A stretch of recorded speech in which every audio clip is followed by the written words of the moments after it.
you ready to kickstart your week with some dirt slinging and tire slaying action motorsports radio that packs the biggest guests? Hi, Ken Block here. Hey, my name's Jolene Van View. What's up, Brian Deegan here. Vaughn Gittin Jr. here. They've been thrown into one show that has broken down the barriers of what a motorsports radio show should be.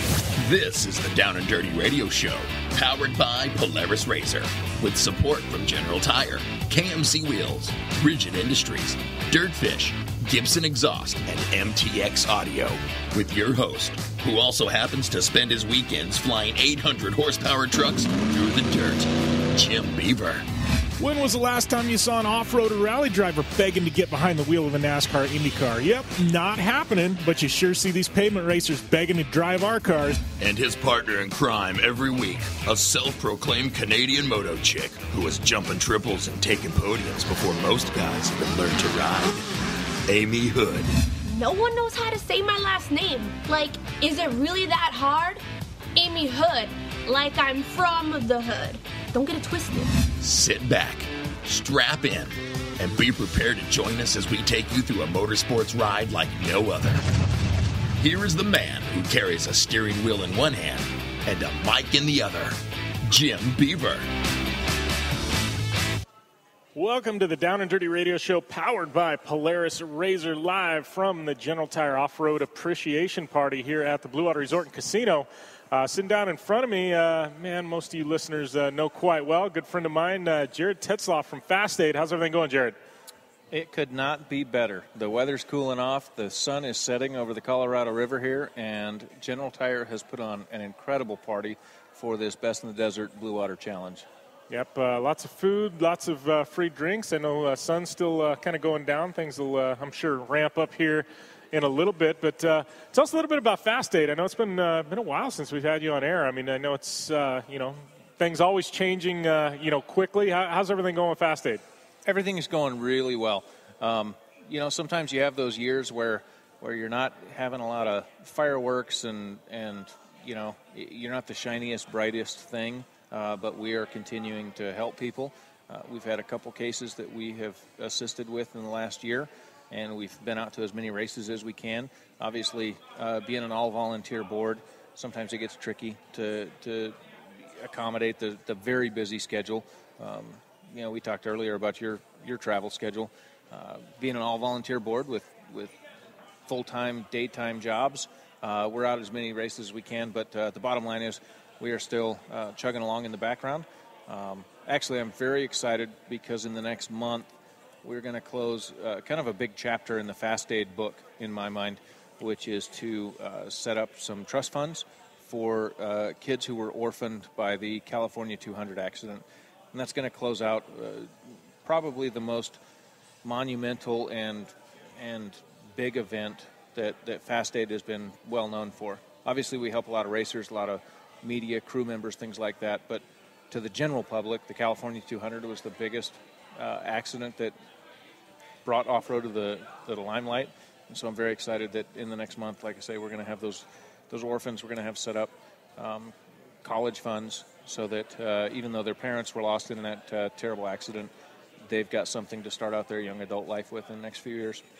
Yeah, that was something, I guess very high profile, kind of went mainstream at the time, and everybody wants to see off-road mainstream, but that is not the way we want it to happen. But it's got to feel good for you guys to kind of close out that chapter and kind of be able to, I don't want to say put that behind you because you're obviously putting the families in a better place, but kind of move on and go to the next project.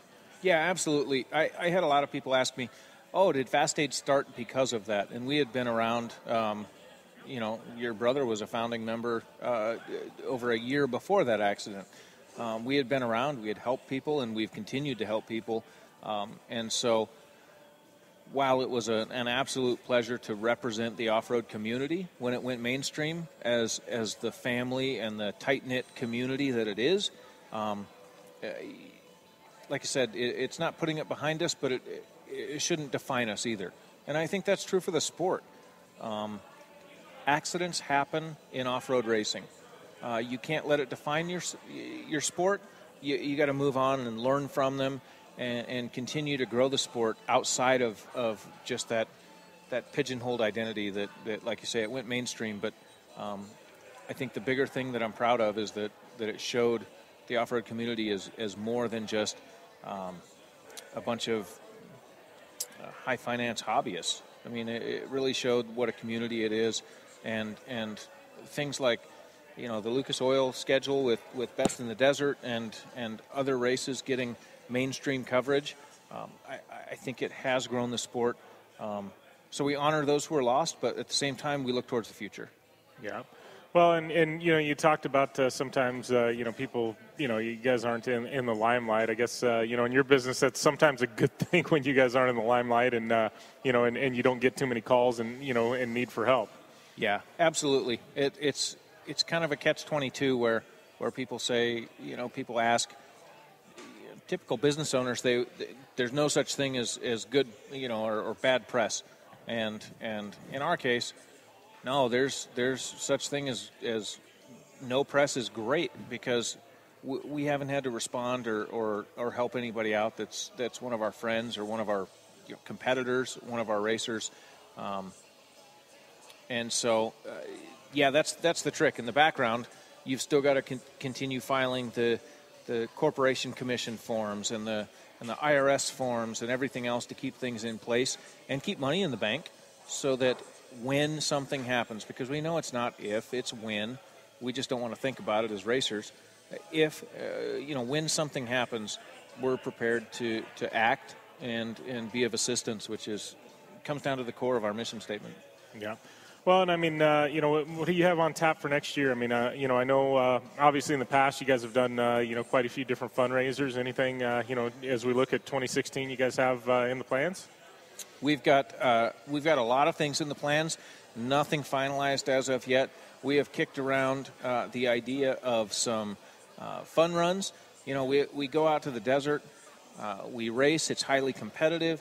It costs a lot of money. It takes a lot of time. It takes a lot of energy.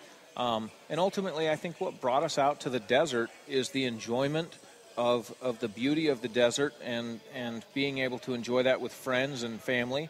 And so we have kicked around the idea of some fun runs, whether here, over in the Mojave Desert or even south of the border.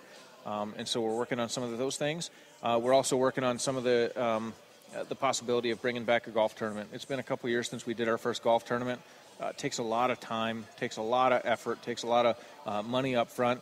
But it was so well received a couple years ago that we are exploring that. So we've got some things planned out for 2016 for sure. The biggest thing for me is that I am going to expend my vacation time from my day job so that I can get back out to as many races as possible, and just be out and amongst the people and have a good time.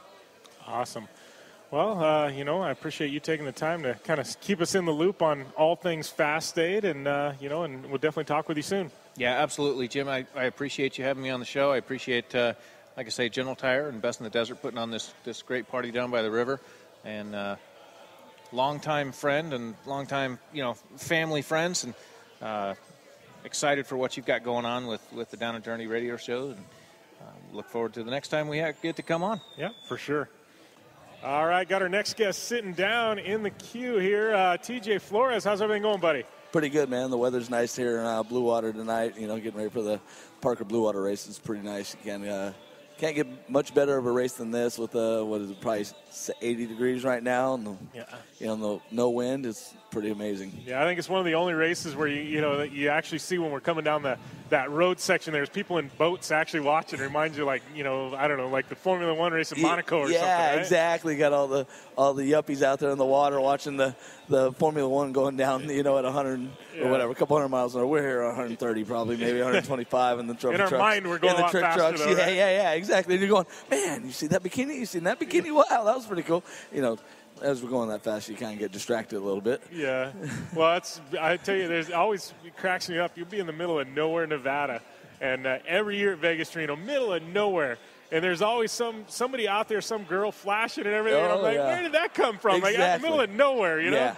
The same thing. I've been fortunate enough to have people that sit in the passenger seat, and that's how I've got to where I'm at. That paid for me to ride, and I'll be picking out friends in the middle of nowhere. And they're like, "How do you do that?" I'm like, I've been doing this a long time, you know. Yeah. I've been very fortunate. Yeah. Sometimes you can get distracted, and it's pretty, you know, you kind of just start picking off things, and it's kind of cool, you know. Yeah, exactly. You know, it's funny. You walk up, and you know, none of us are celebrities by any means. I guess BJ be about the closest thing we've got to a celebrity. But yeah, I was like in Tonopah on the way back from Vegas to Reno. Man, I got some kid ran up and knew exactly who I was, and you know, was telling me about this race and that race, and there's some kid from Tonopah. Remember, like me racing in a Class 8 10 years ago. I'm like, whoa, you know more about my career than I do, dude. Yeah, 100%. I agree with you. You know, we're pretty blessed to have the followers we do have. You know, and you know, it helps grow our sport. You know, and just seeing the young guys that, you know, that maybe sometimes the parents call. You know, because I'm a mechanic and made it to where I'm at, and being able to race trick trucks is, you know, just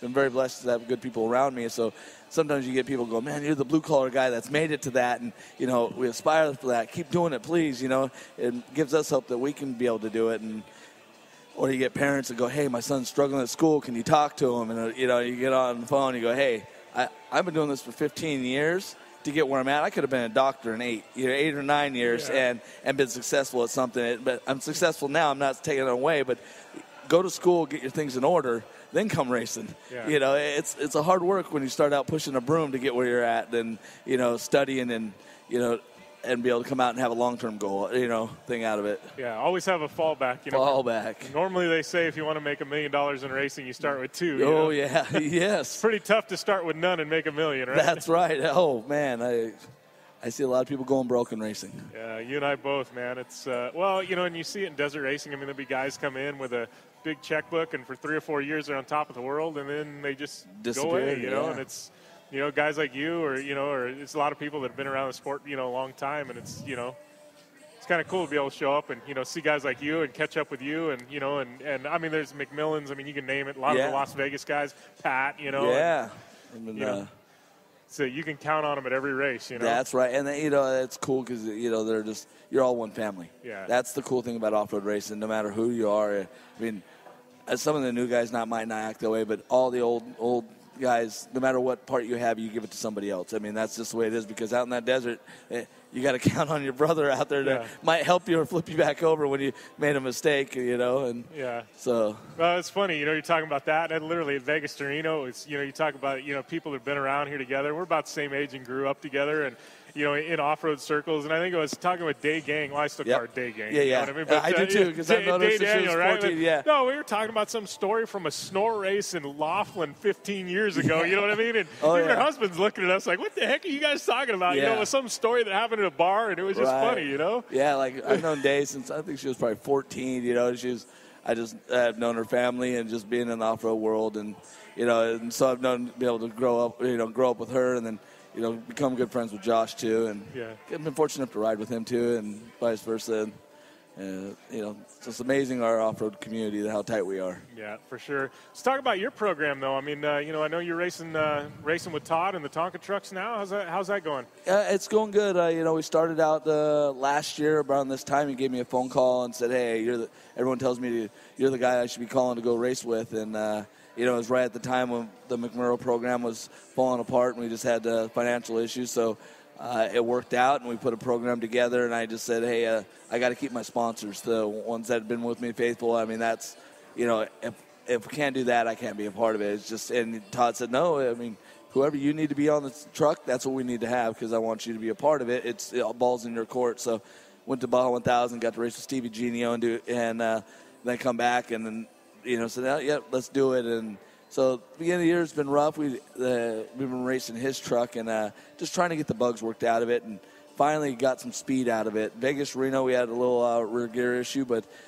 we spent the last month and a half testing and got it where it's up to speed. And Todd, I think, qualified 11th today, and he hadn't been in the truck all year, so that was a good thing. And you know, we're just sitting around trying to plan our futures.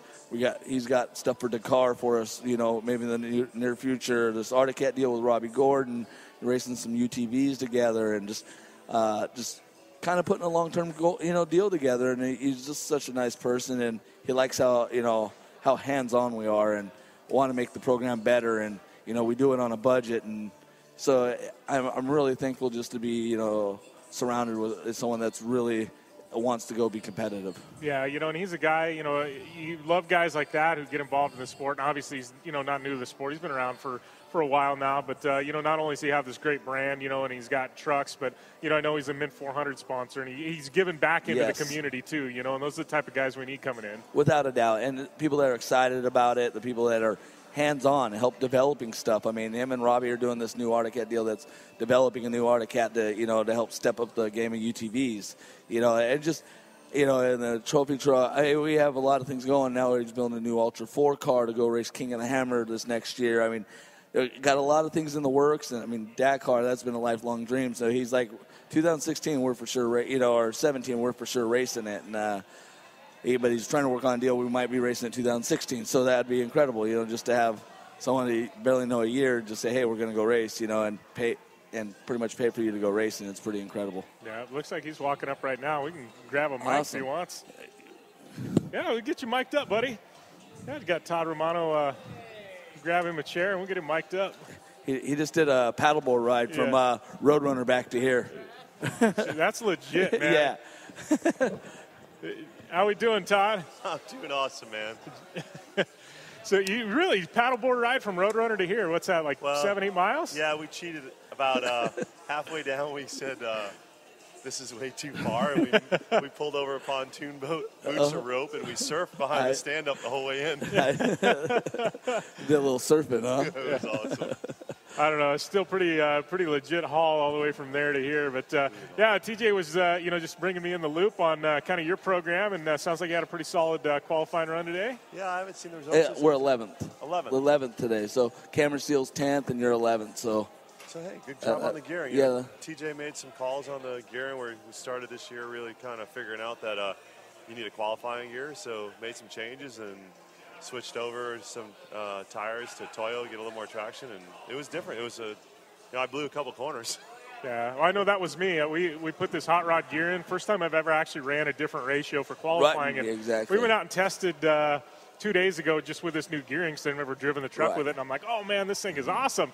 Well, it's so awesome that I'm blowing corners now. Yeah. It's like, I'm so used to gearing in the truck and how we run it, and we might have changed up or down one ratio for certain races, but this is like way out of the box. Exactly. And it's really learning how to drive again, Yeah.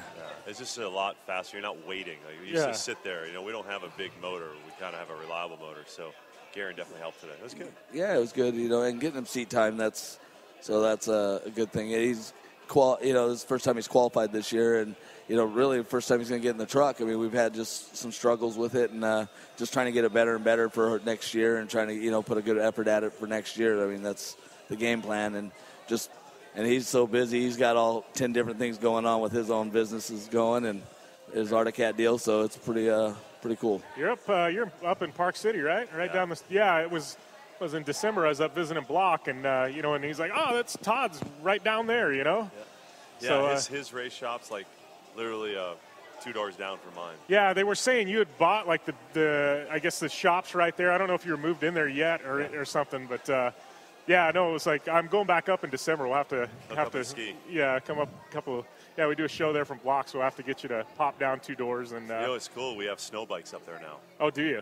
That you get out and get Ken out with us, and it's a lot of fun. I mean, just riding motorbikes in the snow is pretty crazy. That's I went up to Ultimate Snowmobiler and hosted that event up there in Crested Butte. And in snow bikes, they were all over the place. And I've ridden ridden a lot of snowmobiles, but bikes I've never tried. It looks awesome. Yeah, it's to me. I mean, I have everything up there to ride in the backcountry. I'll ride the snow bike every day now. Really? It's pretty cool. It's like learning to ride all over again, or is it? No, like what's really cool is I'm a really good big mountain snowmobile rider, and not too many of my friends who don't know how to ride can come hang out. But I can put them on a snow bike, and they go. My daughters have never ridden a motorcycle before, and I put it in third gear, dump the clutch, and they ride all day with me. Yeah. They don't know how to shift, but they can ride. That's my daughter. We got her on a CRF 50, right? And she goes, and I can keep it in first or second. I'll usually start it in the gear I want her in. Well, one day she got the thing into third gear, and she didn't know how she did it. She's like off like a rocket. I'm like, whoa, whoa, whoa, whoa. So, talking about, plans, I know TJ was kind of bringing us in the loop, talking a little King of the Hammers, and, I know you got some stuff going with Robbie now. I mean, how's 2017 or 2016 shaping up? You know, it's going to be interesting. We're trying to get the second car to Dakar. So we're trying to bring 2 cars, me and Robbie, to go to Dakar and try to help him win a championship, win Dakar this year for the first time. Both cars are almost done. We just bought an IFS Slosson's bomber car that Robbie's going to finish. We'll have her KOH, and then he is got a straight axle Slosson's car that he's going to have. And then the Arctic Cat deal and Stadium Super Trucks and all the best in the desert. And probably next year, the 250 and the 500. I mean, it's a big schedule next year, probably 20 race weekends. Wow, that's definitely a big undertaking, you know. Going to keep TJ pretty busy in the shop, huh? Well, we talked about it today. We need another body. Yeah, just a dedicated body for that program itself, you know, and that's kind of where we're trying to reposition the shop, start building some cabins out of shipping containers. So I'm trying to get that all developed in a program so that I'm not having to be so hands-on in that, but then I can just go on and kind of just be straight, me and one other guy, maybe straight hands-on to him and maybe just a little prep work on the side. But really just I want to get down to be able to afford just to set our sights at one program and be competitive, and I've never been able to do that in my racing career, just be able to work on one program and see how good we can really be. I mean, we've always had to put our program last, and, you know, if we can put it first, I think we could be up front a lot more. Yeah, that's got to be pretty exciting, just the concept of that for you, being able to really dedicate yourself to one and you know, and go, right? Yeah, I mean, it just takes a sacrifice and, you know, just trying to focus at it, going, you know, this is the goal, and, you know, and just trying to direct half my shop into another direction that isn't in racing, but hopefully long-term into some other stuff that, you know, can help develop our racing program into a better program. Yeah.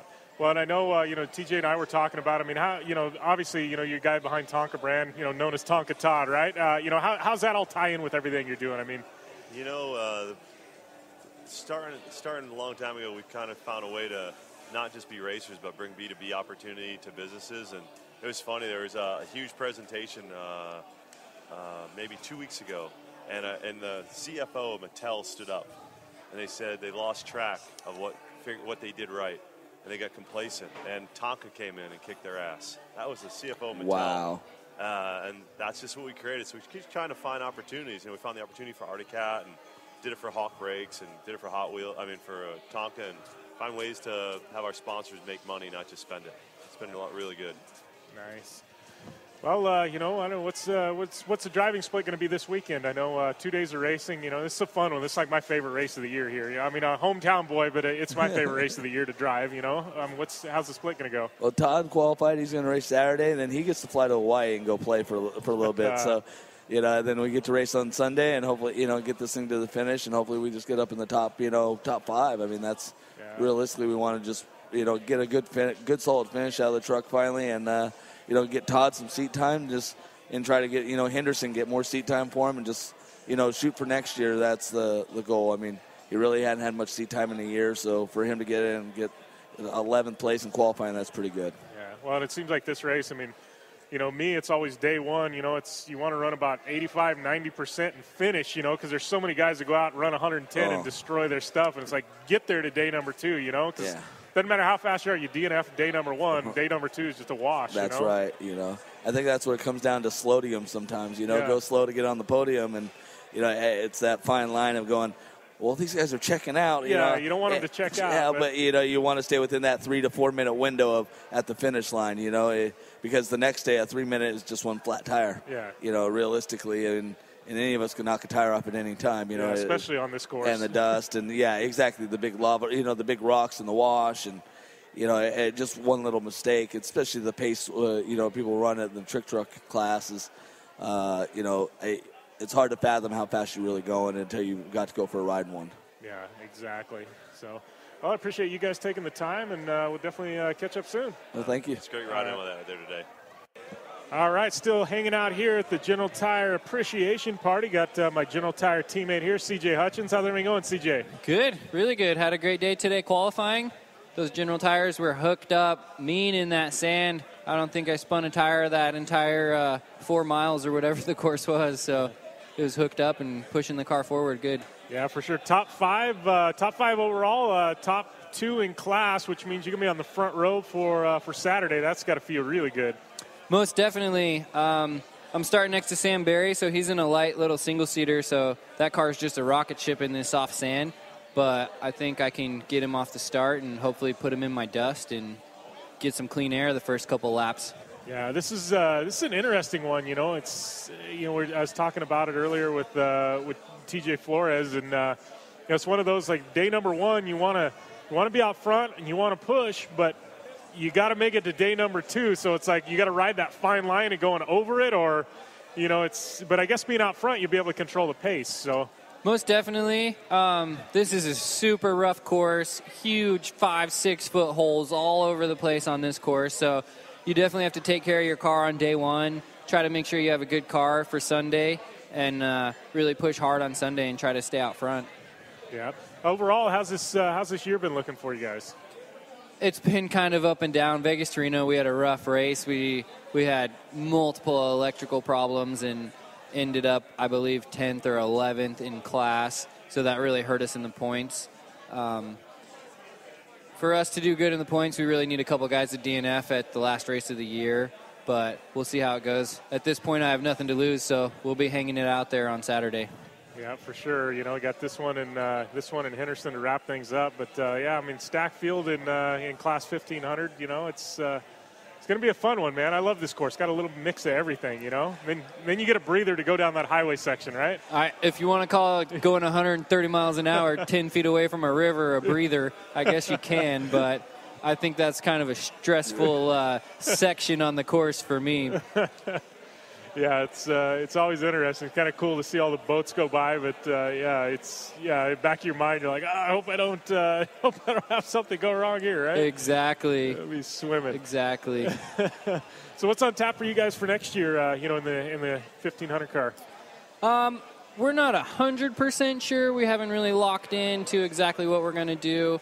We do want to try to get back to Mexico and run a couple races down south. So we'll see what happens with some of our sponsors and kind of see what they want us to do next year. Yeah, it's got to have you pretty excited about the new Best in the Desert calendar, some of those new races, Laughlin and Pahrumph's coming back, and it looks like Casey's trying to shake things up with Vegas to Reno. Yeah, very cool. Vegas to Reno is definitely going to be one for the books, so we've already got our rooms and everything up in Tonopah. Hopefully you do too, because they're going to be sold out real soon. But Vegas to Reno next year is definitely on our calendar. And Pahrump is always a really fun course, so hopefully we'll make it to that one next year as well. Yeah, it's kind of cool to see, not only Casey innovate. I know, down in Mexico there's some new events coming down there, so it just seems like off-road as a whole, pretty good place to be right now. Most definitely. The industry is taking off. It's definitely on the up right now, so that's a good thing for all of us. We want more entries, more cars, more money we win, so. Yeah, well, and talking about that, 1,500, I look at that, and numbers are still pretty strong there, but the competition level, man, you guys are stacked. It's definitely intense out there. At this race, I believe we only had about 20 entries, but there's about 15 of them that really have a shot at winning it, so it's definitely put your foot down and hopefully your car makes it to the finish line. If you don't, you don't have a shot at the podium. Yeah. Definitely an interesting race being run over 2 days like that. And it has me excited, looking at Vegas to Reno next year and being multi-days and, having to play that strategy in the back of your head as well, Yeah, definitely. Casey has done a few multi-day races in the past. However, we never raced in any of those, so that'll be a whole new thing for me and my team. But I'm sure we will have a good strategy going into that one. Yeah, for sure. Well, I appreciate you taking the time, and, great party here at General Tire's Throne, and, looking to have a little fun later on tonight. Yeah, definitely. Thanks for having me. It's always good to be on your show, Jimmy. All right. Follow me on Instagram, CJ_Hutchins. All right. Awesome. Thanks, my friend. All right. All right, here at the General Tire Appreciation Party, and Kaitlyn Hall with General Tire sitting down in front of me. How's everything going, Kaitlyn? Everything's going good. I'm glad there are a lot of people showed up. Yeah, I think it was just a little too warm to start things off. Yes. Maybe sun went down, and it was like almost like vampires, descending on the place, right? Yes, finally come out and play. Yeah, exactly. So no, good crowd. Food was good. Drinks are flowing.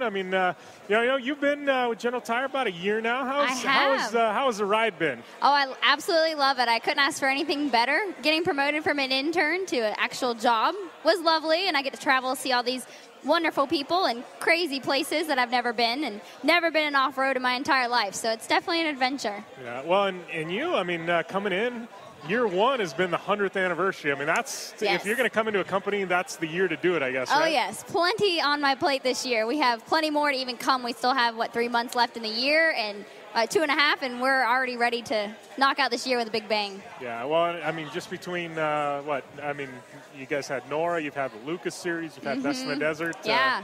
Off-Road Expo. Yes, we still have SEMA, which is going to be big. Yeah, it's been one heck of a ride for you, I guess, right? Oh yes, learned plenty. Yeah, I know you got new tires, the MT coming out. I mean, you guys have already kind of somewhat launched it. It's been a heck of a ride. Yes, that launch should be coming up in August next year, and then we have the 37-inch grabbers. DOT approved, which will be coming by the end of this year. Yep. So that's a big launch for us. Yeah, I know a lot of people have been excited about that. Obviously, we've had them on the race program. I run those on my truck, but to see those coming, DOT where people can, go into their local dealer and buy them. That's pretty exciting. Everyone's excited. We can't wait to launch it. Yeah. Well, and and a lot of companies, I don't know, aren't this way, but you guys definitely, I mean, that tire, I can tell you, what we run on our race truck or what's going into the showroom. Exactly, and I think that's a big reason people like to be able to relate to what's going on, what they see in the sport world, and then what they can drive on the street.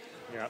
So, I know obviously we're here at the Blue Water Desert Challenge, kind of winding down the Best in the Desert Series. I know we got one round left, or 2 rounds of Lucas Series, but how has it been for you being out to all these races? I know this has been your first year, at competitions, right? Oh yes, I absolutely love racing. I grew up in racing, so it's definitely a different world for me. I grew up in road course, but off road is. I've definitely now want to buy a Jeep and definitely put some grabbers on it and go off roading. But Baja was my first experience at true off road, and that was a big eye-opener, and many of my friends who are with me know that, but it was definitely, I was not prepared enough for Baja, but definitely the Mint was very awesome to watch and absolutely such a spectacle to go to, and Vegas to Reno itself was such the adventure, and to go right along with Spencer, and he showed me everything, even the brothels along the way. It was quite interesting. Well, that's what's funny. I know, obviously I'm in the truck, so we get all the way to Reno. I don't get to see anything, but on the way back, it's almost funny to stop and take pictures of some of this stuff. I mean, it's just like, wow, Oh, yeah, definitely. He made sure that I learned what the brothels were and what the different restaurants to eat at and not eat at on the way. Yeah, well, and there's that big lake you go by, and it literally, as you're driving by it, you can run a Google search, and there's all these, Loch Ness monster stories, and, there's submarines, and they've got underground tunnels from the ocean, and it's, I don't know. I can see that. That lake was pretty big. Yeah, right? SEMA, I guess, we're winding down Best in the Desert, winding down that. I know General Tire going to have a pretty big presence at SEMA this year. Yes, we have, I think it might be our first booth as long as I'm concerned, but we have a booth outside at SEMA. General Tire branded. We'll have some models out there signing some posters, and we'll have a big presence, especially with our HTS 60, our new replacement tire.